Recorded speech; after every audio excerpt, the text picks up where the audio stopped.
भगवान कृष्ण गीता में क्या कहते हैं कि तद्विद्य प्रणिपातेन परिप्रश्नेन सेवया उपदेक्षन्ति ते ज्ञानम ज्ञानीनम सत्य तत्वदर्शिनम। कि भाई मैं परमात्मा पृथ्वी पर जब आता हूं तो एक खास काम किया और उस समय भी लोग मुझे इंसान समझकर मुझसे आत्मज्ञान नहीं मांगते। अवजानन्ति माम मूढ़ा मानुषी तनुमाश्रितम परम भावम अजानंतो मम भूत महेश्वरम।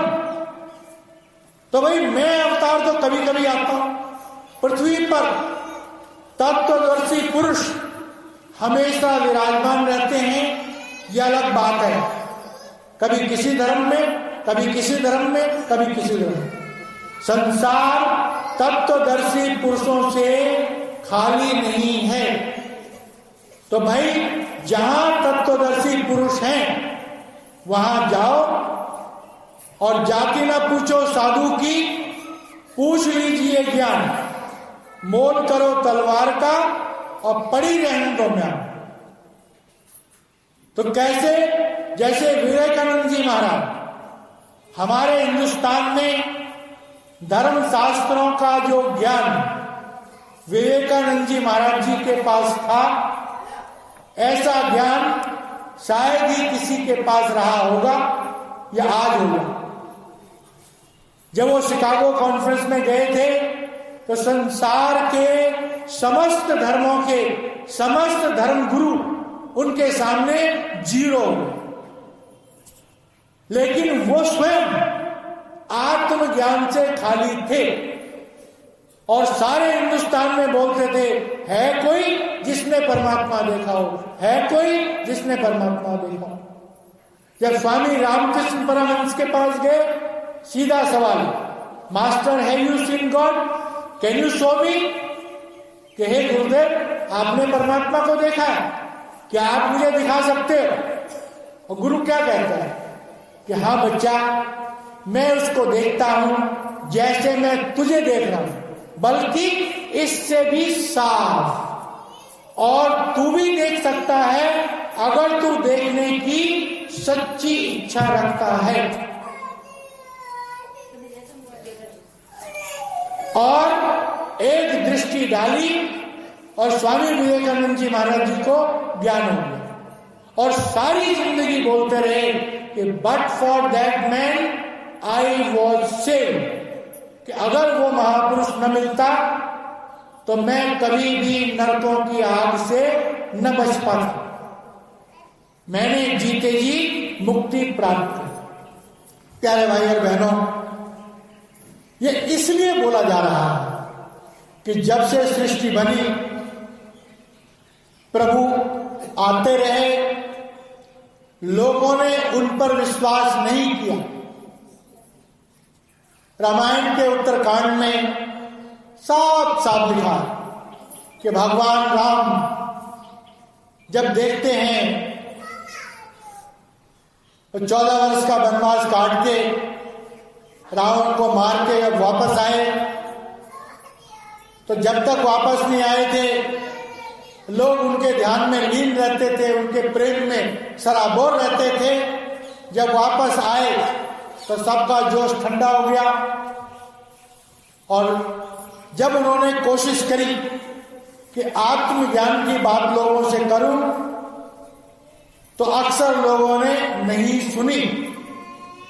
भगवान कृष्ण ने जब सब कोशिश करी, श्रीमद् भागवत महापुराण के 11वें स्कंद में भगवान ने उद्धव जी का माध्यम लेकर उद्धव जी को ज्ञान सुनाने के माध्यम से समस्त सत्संग और समस्त पराविद्या कि प्रभु को कैसे प्राप्त किया जा सकता है साफ साफ बता, स्पष्ट बोला कि नरदेहम आद्यम सुलभम सुदुर्लभम पलवम सुकल्पम गुरु कर्णधारम। साफ साफ भगवान ने 11वें स्कंद में श्रीमद् भागवत महापुराण में बोला है कि ऐ इंसानों, ये जो तुम्हारा शरीर है ये परमात्मा के रहने की साक्षात जगह है। ये इंसान का शरीर कोई हाड़ मांस का कोई एक आम शरीर नहीं, ये नर नारायणी देह है। इस देह के अंदर साक्षात परमात्मा विराजमान है। बड़ी मुश्किल से ये देह मिलती है, लेकिन इस देह में बसे हुए परमात्मा को जानने के लिए पलवम सुकल्पम गुरु कर्मधाम, एक विवेकशील आत्म तत्वदर्शी महापुरुष चाहिए। अगर तुम्हें आत्मदर्शी महापुरुष मिल जाता है या तुम्हें उसका पता मिल जाता है, और अगर तुम भगवान की पूजा करने वाले हो और पता मिलने के बाद भी अगर उस गुरु के पास नहीं जाते हो, अब कोई कहे कि मैं कैसे विश्वास करूं, तो जाकर के उस गुरु का इम्तिहान लो। तो उसी श्लोक में भगवान कह रहे हैं कि पुमान भवाब्धिम न तरितम स आत्महा, कि जो इंसान मनुष्य शरीर धारण करने के बाद किसी तत्वदर्शी महापुरुष का पता मिलने के बाद अगर वो नहीं जाता है और आत्मज्ञान प्राप्त करने की कोशिश नहीं करता है, तो वो आत्मघाती है। साफ साफ भगवान कह रहे हैं, साफ साफ। और फिर एक और चेतावनी दे रहे हैं 11वें स्कंद के 12वें अध्याय के पहले और दूसरे श्लोक में कि न रोदयति माम योगो न सांख्य धर्म एवं च न स्वाध्याय से तप त्यागो नेष्टा पूर्ति न दक्षिणा व्रतानि यज्ञ छंदासी नियमानि यमा यथा वरुंदे सत्संग सर्वसंगोपहो इमाम।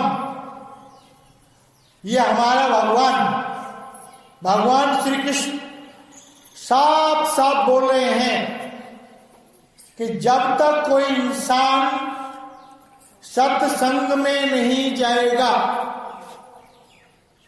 तब तक उसका उद्धार नहीं हो सकता।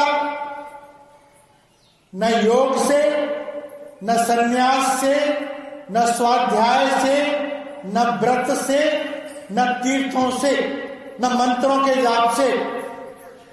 अब कोई पूछे कि भाई ऐसी कौन सी जादू की छड़ी है सत्संग में, तो सत्संग क्या होता है? यूं तो सत्संग की महिमा तुलसी बाबा ने भी कही,